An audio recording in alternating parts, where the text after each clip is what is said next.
Welcome to SanfordFlipMath. This is PreCalculus. We are just beginning our unit on conic sections. Conic sections have to do with taking a cone and slicing it. So imagine something like this. And usually when this content is taught, people talk about a double cone. And depending on how you slice a cone, and I'll look for a graphic of this, and if you slice it, you know, like going through here on an angle, the cross section can take on different shapes. And so like if I cut it straight across, and then I take this piece and then I tip it from the end, it'll look like a circle. Or maybe if I cut it on a bit of an angle, it looks kind of like a circle but more stretched. That's an ellipse. And the first one was a parabola. And then if I cut it kind of vertically, it actually does two slices, the top part and the bottom part, and this is a hyperbola. So that's a hyperbola. Let me just label these. Sorry, this is kind of speedy. I wasn't really thinking about this as I was preparing. But this is where we will be going for the next probably couple weeks, I guess. And we're going to start with the one that we're most familiar with, but there's a whole bunch of stuff about this that you're probably not familiar with. Okay, you are probably very familiar with this. This is standard form, or I often refer to it as vertex form. It is not general form. General form is when everything's all multiplied out. This is vertex form for the equation of a parabola, and this is different. This is also vertex form or standard form for the equation of a parabola. And the thing that makes this one different is if you're looking at a graph, it's going to go sideways. It goes to the right, whereas this one goes either up or down. This one could go to the left. The other one could go to the left. And for the most part, things follow the same stuff. Now, the thing that's going to be very new for us is working with this stuff. Okay. Now, I'm not going to spend a lot of time on the last one, latus rectum. That just, it doesn't even sound right. We'll hit it probably in one of these, but we're not going to make a big deal out of it. I'll show you what it is and stuff. But the big new thing will be focus, directrix, and the direction of opening is not really anything new. Up or down is not new, and things will go similar for the other. Okay, so let's spend a little bit of time talking about what a parabola is, and this is new. So looking at the definition for parabola, this is a geometric definition for parabola.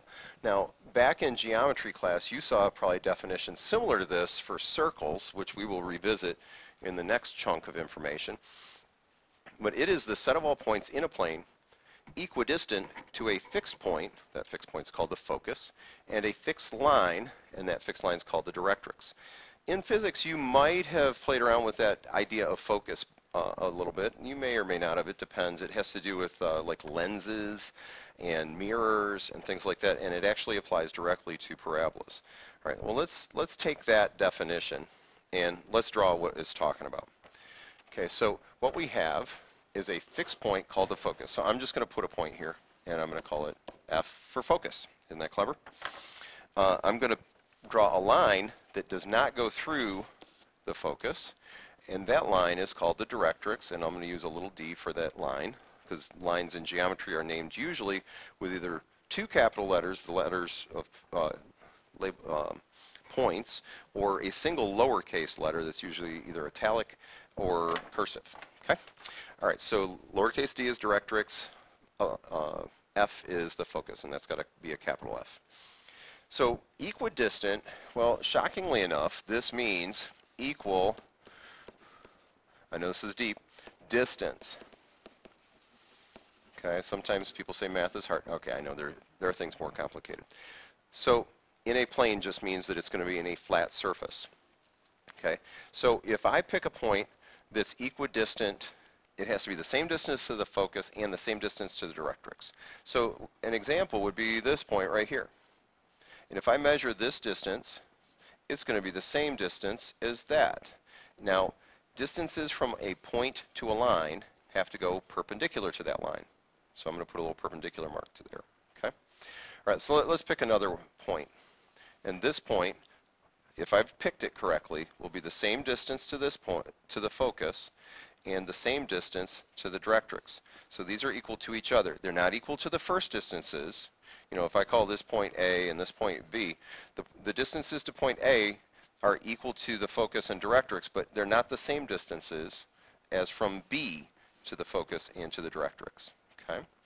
Similarly, I could pick a point over here. You can call it C if you want. I'm not going to label these points. This distance and this distance could be the same.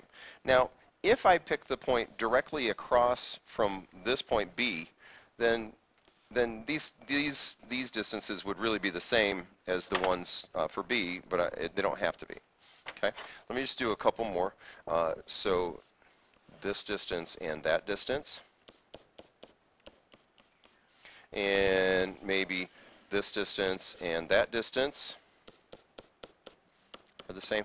Now when I put the equal number of marks on it, remember that means they're the same. They're supposed to be the same. I'm trying to represent them as the same.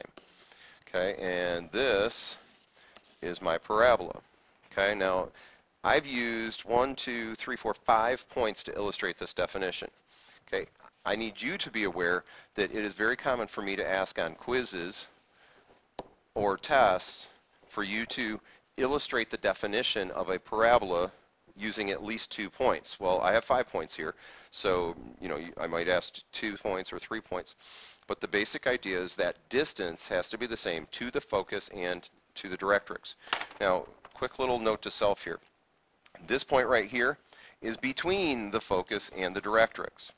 It can't be equidistant from the focus to the focus and from the focus to the directrix. You know, sometimes people put that point right there and not that.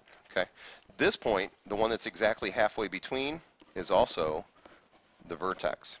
So it is halfway between the focus and the directrix, kind of in a line there. Okay. All right. So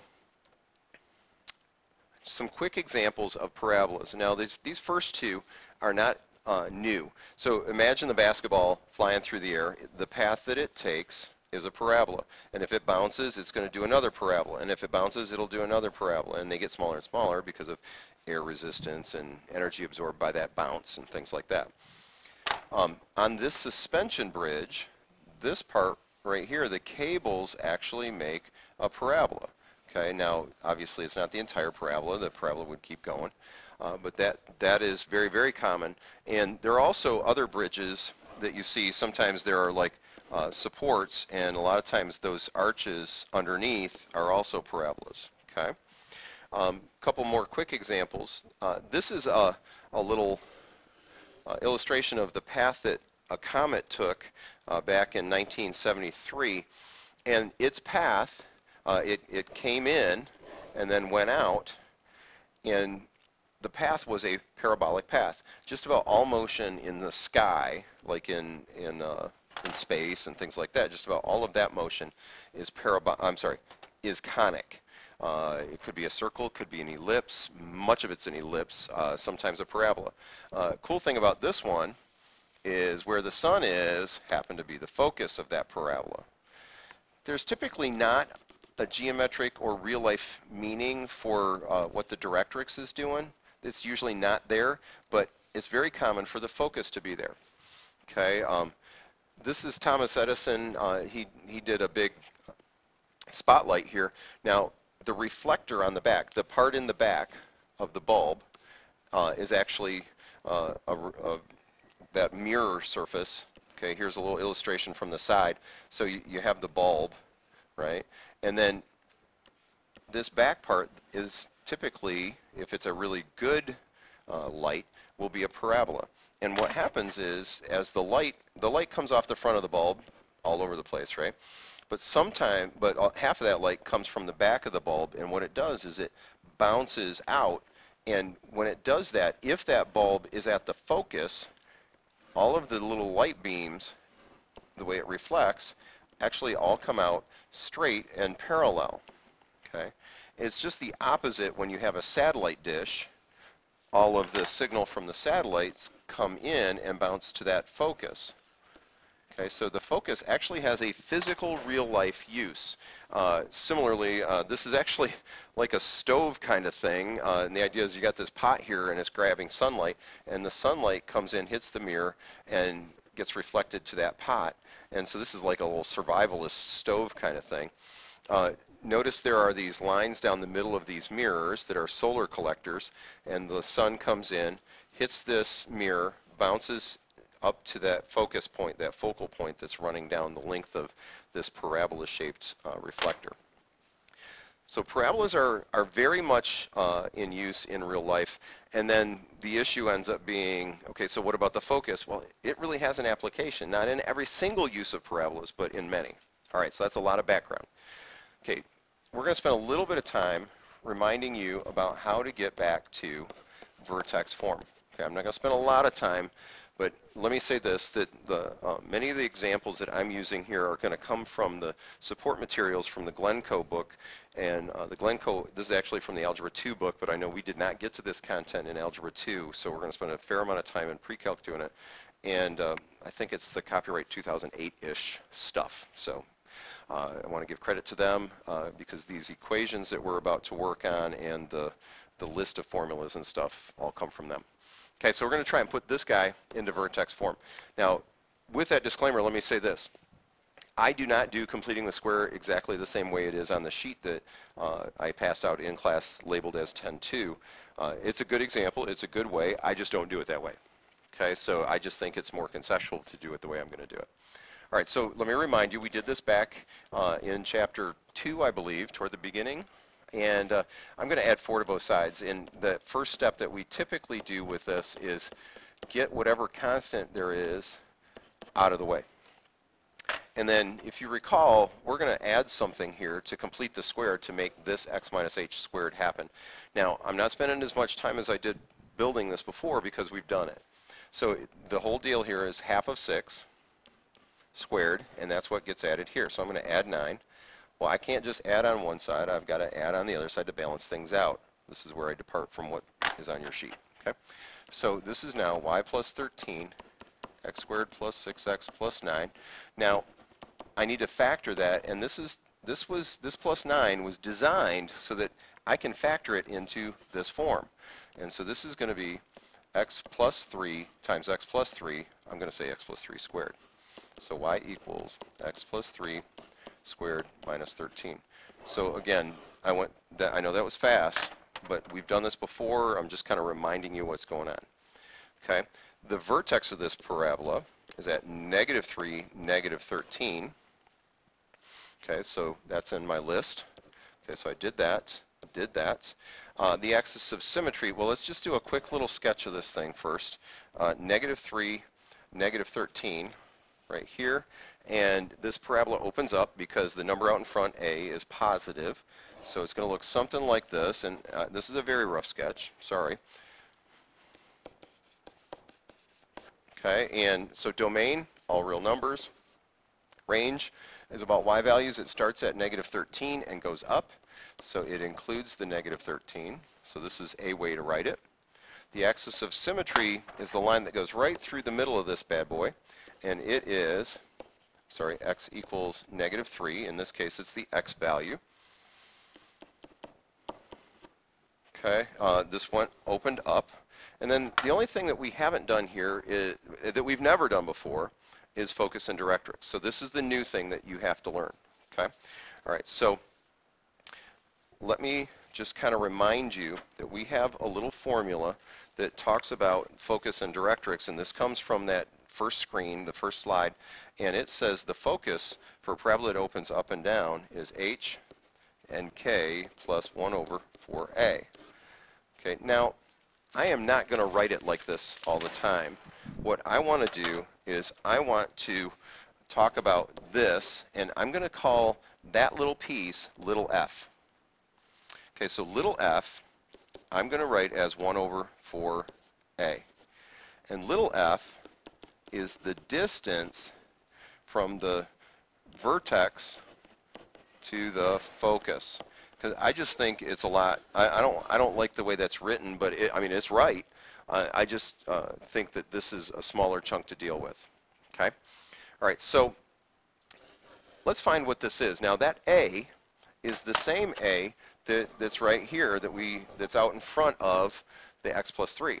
It's also the same A that was in front of the y equals x squared. Okay, so I can just do little f equals 1 over 4 times, in this case, 1. So 1/4. So what does that mean? That means the focus, okay, now let me say this. Focus is always, this is just to help you remember where it is, inside the curve, the shape, the whatever it is. Okay, so that's going to be true for parabolas, ellipses, and hyperbolas. The focus is always inside the curve. That's a big deal. Okay, so if I want to go from the vertex to the focus and I have to go inside, I'm going to have to go up, in this case, 1/4. Okay, so what I'm going to do is I'm going to take that vertex. Okay, so remember the vertex was at -3, -13. Okay, that's not a negative b, that's a -3. And I need to go up 1/4. Well, if I'm going up 1/4, that's going to go on top of the y value. So my focus is going to be at -3, -13 plus 1/4. Well, I can do better than that. I'm high tech here. So -3, well, -13 plus 1/4. Well, this is really 12 4/4, and it's negative. Okay, so this is going to be, now when I do the different signs, I'm going to technically subtract. So this is going to be 12 3/4, and I'm going to keep the sign of the bigger one. I know this is sounding like middle school math at best. Okay, so what's going on here? Okay, so there it is, -12 3/4. That is the focus. Okay, so all I did was I used this 1/4. I moved inside the curve 1/4, and so I went up from -13 up 1/4. So now I'm at 12 3/4 negative. Okay. In the same way, the directrix is always on the outside. So I'm going to do the same thing, only I'm going to go down 1/4. And remember that this is a line, so it's going to be y equals something. It's a horizontal line, so it's going to be y equals something. Okay, so the directrix, in this case, instead of being y equals -13, it's going to be y equals -13. I have to go the other way. So this is y equals -13 1/4. Okay, and that's it. That's the whole problem. Okay.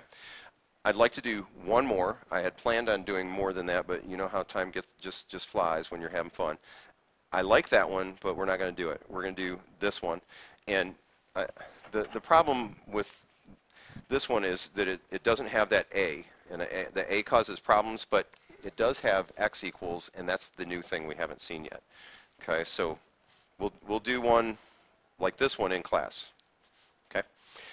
All right, so vertex form, in this case,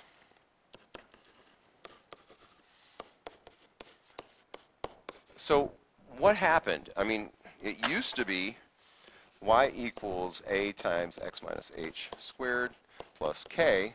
Well, notice that the whole y minus k thing is going on in here instead of this. It's still opposite sign inside. Remember, inside inverse. Okay, so that's still going to be true. It's just now this is the y value for the vertex. And that is tricky because people are very used to seeing the first number as x, and this is going to be different. So we're going to do the same process though. X minus 6, y squared minus 8y. Now, just a quick word of warning. If there was a number here, it would have to be factored out now. So if this was like a 2, then I'd have to do 2 times y squared minus 4y. I'd have to factor it out. Okay, it's really not there, so I'm getting rid of that, but I'm just saying if. Just saying. All right, half of b squared. So half of -8 is -4, squared is 16. I can't just add on one side, I have to add on the other. And a reminder, if there was a number out here, I'd have to multiply it. Okay, when I did that balancing act over here. Okay, so this is x plus 10 equals, I'm going to go ahead and factor this now. So this is y minus 4 squared. Remember, it's always the half of number that goes right there. So x equals y minus 4 squared minus 10. Now, the good news is we're done with vertex form. The bad news is if you're going to graph this in your calculator, you have to have y equals, and that doesn't work, right? We don't have y equals, right? And even if you did solve for y, you'd only be looking at half of it because there's a whole plus or minus thing that happens. Okay, so this is going to become an issue for us graphing. Okay, now, just a reminder, if it's with y, it is y, and this time it's inside, so that's the y value. The x value will be negative 10. If it's on the outside, you do what it says. Okay, so there's the vertex. Okay, now watch this. I'm going to go to the vertex, negative 10, 4. And because this says x equals, this sucker opens either left or right. Now, the awesome thing about this is it follows the same basic rules as before. When a is positive, it goes towards positives. So this a is 1. It's a positive 1. So that means it's going to open to the right towards positives. Now, if I was going to do a really nice job on this graph, I'd be doing a table of values. Right now, I'm really worried about time, so I'm not going to do it. Okay. Axis of symmetry. Well, in this case, it's down the middle this way, so the axis of symmetry for this thing is actually going to be y equals 4. Okay, so when it's horizontal, it's y equals. This one happens to open to the right. The domain this time starts at negative 10 and goes to infinity because it's sideways, and the range is all real numbers. So all the xy stuff is kind of switching. Okay, the last two things we need to find. Remember, the focus, the distance to the focus is 1 over 4a. So that's the new little formula that you need to know. Yes, you need to know it. Okay. So if I take that little formula and I do 1 over 4 times, and again, this happens to be 1 this time. Don't think it always is. That little f is 1 over 4, or 1/4. Okay. And the book was just trying to give you easy numbers to work with first, and I know I'm going to get grief from Jeff about this because I'm doing the easy examples, but I needed to do one sideways. Okay, so the focus again is inside. Well, this time, starting at that vertex and moving inside, I have to move inside by going 1/4 to the right. I'm sorry. Since I'm going to the right, it's affecting x. So this is going to be negative 9 3/4. Now I know some of you are in your screaming at me, can't we use a decimal? Sure, use a decimal. I'm fine with that. So if you want to write it as negative 9.75 instead, that Happy New Year. I love it. Okay, the y value didn't change. Okay, so this is the focus, whichever way you want to write it. Okay, well, not this top one, sorry. I know you got all excited. I don't have to add the fraction. Yeah, let's add the fraction. All right, now the other thing we have to do, the last thing, and then I'll wrap this up, is the directrix. And remember, the directrix is on the outside of the curve, and this distance is the same. Okay, so if I went to the right 1/4 to make the focus, then I have to go to the left 1/4 for the directrix. Well, the x value of that vertex was at negative 10. If I have to go to the left 1/4, then there we are. So x equals negative 10 1/4. Again, for those decimal folks, here it is, negative 10.25. All right, I know that was like mega speedy. That's the directrix. That was mega speedy.